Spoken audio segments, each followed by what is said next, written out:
Hey, this is Dr. Bobby Brewer, and today I want to take a moment to talk to you about prophecy and prophets.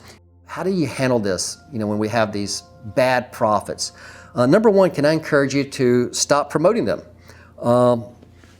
Stop sharing their videos, stop sharing their false predictions. And again, Deuteronomy 18:22 says this: if a prophet speaks in the Lord's name, but his prediction does not happen or come true, you will know that the Lord did not give that message. That prophet has spoken without my authority and need not be feared.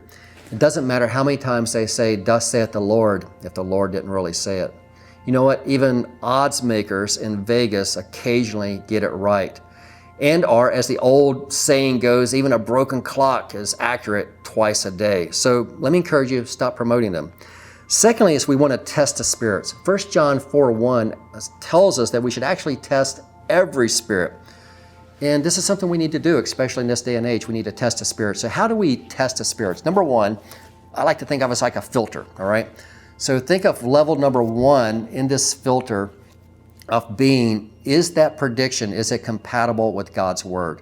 If it's incompatible with God's word, you need not go any further. Secondly, ask yourself, what's the credibility of the person making this prophecy or prediction? What's their track record like? Do they have any prophetic authority, or do they have a track record of consistently making false predictions? For me, that's often the yellow flag right there.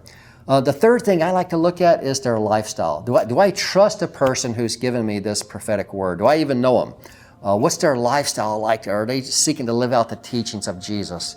And last is, does it resonate with my spirit? Now, I leave this one last. There have been cases where people have given me a prophetic word, and often when it's of the Lord, it's because it's something I've already been praying about, and it's affirming to me, and it's something that I'd already been seeking insight to.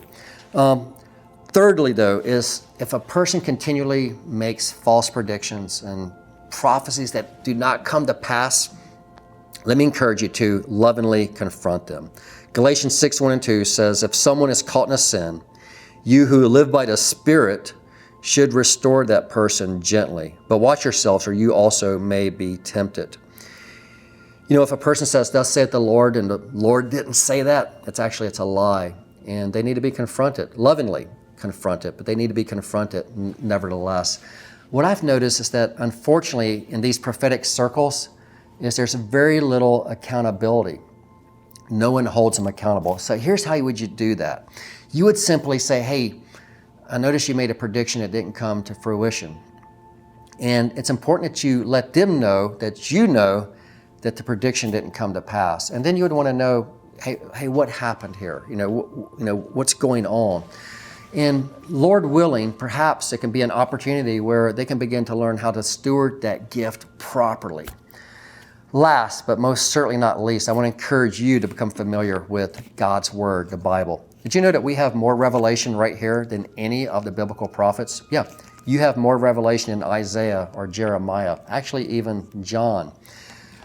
We have sufficient prophetic revelation as is through God's Word. Anything in addition to this is going to be icing on the cake for us. But become familiar with God's Word. My mom was a career banker, and she told me she began as a teller. And every once in a while, they would want to test their skill sets to see if they could pick out a counterfeit. And the way they would do this, they would just simply slip a counterfeit in with the rest of the bills they were counting at the end of their shift. And interestingly, my mom said the reason they became so skilled at being the front lines of picking out a counterfeit is because they were so familiar with the authentic. And so by being familiar with the genuine and the authentic, that they would just recognize something doesn't feel right about this bill, or something doesn't quite look right about this particular piece of currency. She became so familiar with the authentic, she was easily able to recognize the counterfeits. And the same will be true with you. As you become more and more familiar with God's Word, His spoken revelation, His thus saith the Lord that we have in print form, as you become more and more familiar with that, you'll more easily be able to recognize the counterfeits and the imitators on the horizon. Well, I hope that's a blessing to you. God bless you, and keep on keeping on, and let me encourage you to stay in God's Word.